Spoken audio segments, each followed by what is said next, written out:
Hey everyone! Omega Studios just released a poll on their subreddit which hero we want in Season 2. They released this post, it's by Omega Kari, where they are basically asking us, hey, we're looking ahead to Season 2 of Early Access, and now we have the choice which hero we want after Revenant, Shinbi, and Huntress. So Revenant will be January, Shinbi February, Huntress March, so this should be the April hero. Your choices between Greystone, Kwang, and FaZe, with Greystone being a really tanky bruiser, or as they say it, a heavily armored sword fighter. Greystone's shield and abilities keep him in the fight no matter what. We will take a look at all of these characters a bit later in this video. His past ultimate was a revive, literally. So when he died, he had a 2-second delay or something, kind of like Phoenix currently is, without you needing to activate it. Where he was revived and could be back in the fight. Kwang is described as a deadly swordsman with a legendary blade. Kwang wields the power of lightning and can start a fight anywhere on the field. And FaZe is a support character, a potent telepath with style and power in equal measure. FaZe manipulates energy to protect her allies and disrupt her enemies. So we have the choice between two bruisers and a support. And I thought, why don't we just take a look at them and see how they were back in Paragon. First off, Greystone, class as fighter and carry apparently. So not an ADC, just a carry.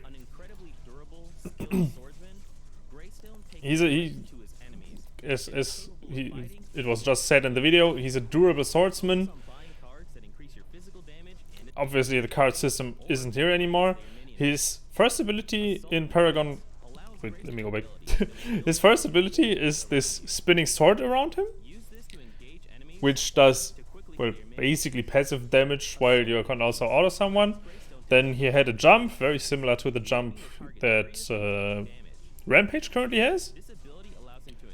It's an engage or disengage tool. It can be used to jump up ledges. Obviously this is the old Paragon map, not even close to what we have in Predecessor right now. His probably now passive, it was a normal ability back then, was something that gave him attack power and defense during the fight.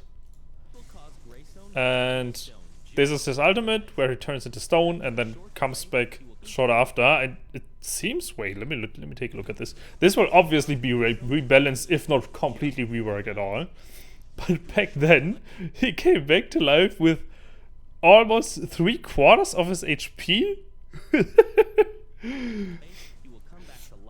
I've already heard a meme that back in Paragon, Greystone really was like the unkillable hero.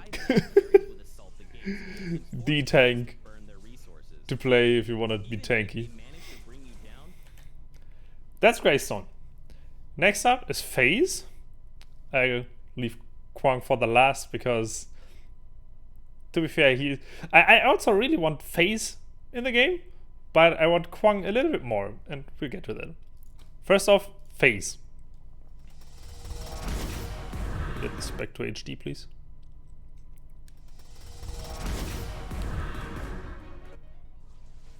FaZe is a powerful telepath who manipulates energy waves to protect her allies. Whenever I see this, I have to think of Lux from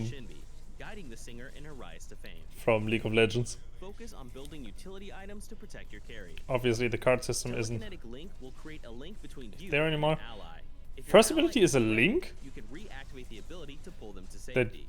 Linked allies benefit from FaZe's extra health regen, and casting an ability will give you a burst of increased health regen, which are so linking to your partner in the lane or anyone else on your team will give them bonus health regen, and with reactivating the ability you can pull them back to you. So if your carry overextends a little bit, it's like an dude, get back here.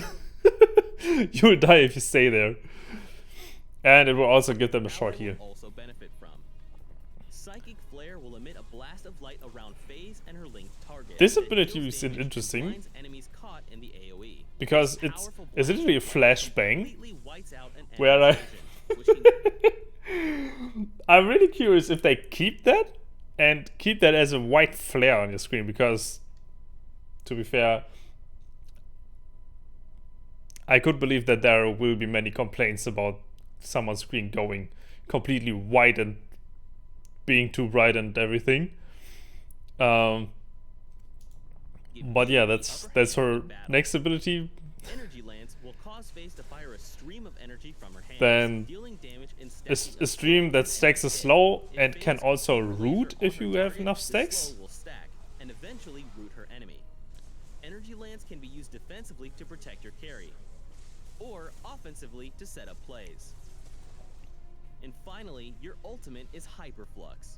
FaZe and her linked And Hyperflux supercharges you and your target, your linked ally, giving you increased movement speed, attack speed, ability cooldowns. Short move speed boost, increased attack speed, mana regen, and and mana regen.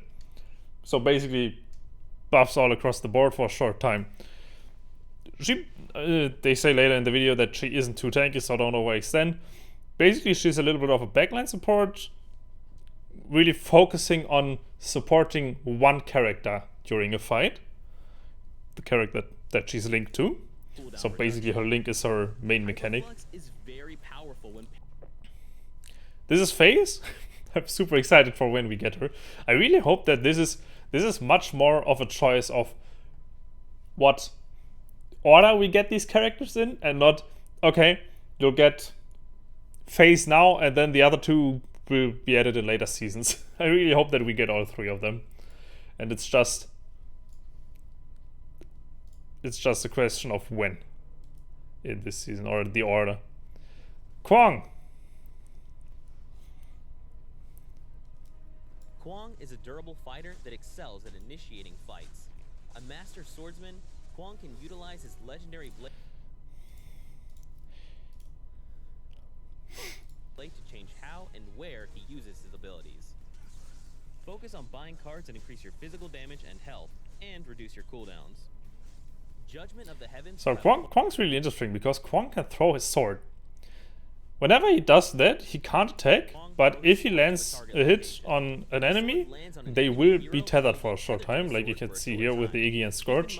If you aren't holding your blade, you cannot attack. So reactivate the ability to draw your sword back. And basically this sword throwing is what is, that's basically everything his kit revolves around. And abilities.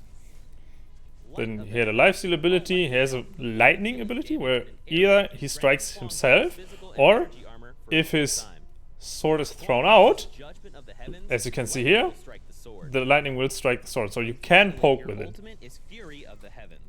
And your ultimate is really interesting because once you've thrown it and cast your ultimate, you will teleport to it and do AoE damage, and you can use this literally from everywhere. So I don't believe there's a timer on your sword when it needs to come back, but obviously this all can change within Predecessor.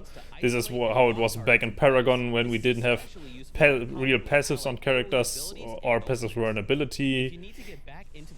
And as you can see here, you can literally back and then press your ultimate to get back on the field. So he's a really interesting character, and I'm really excited for him. Which is also why my vote will go towards Kwang. Okay, oh, that's interesting. Kwang, at the current moment, to be fair, this, how old is this? This isn't very old. It's like, wait, let me look. The post in the Discord server for this was made around 40 minutes ago. So this is really early. We can't really tell much from this, although this is nearly 3,000 votes, so who knows. Maybe maybe this is how it will be. It's awfully close with every option hanging around 1,000 votes. But Phase is the first one. Currently, if you want to have a say in this, the link will be in the description. And I hope you have a wonderful day. If you want to see me cover the 3 upcoming heroes, so the next one would be Revenant, then Shinbi and Huntress, and what their abilities were in Paragon back then, leave a comment, and then I'll see you in the next video. Bye bye.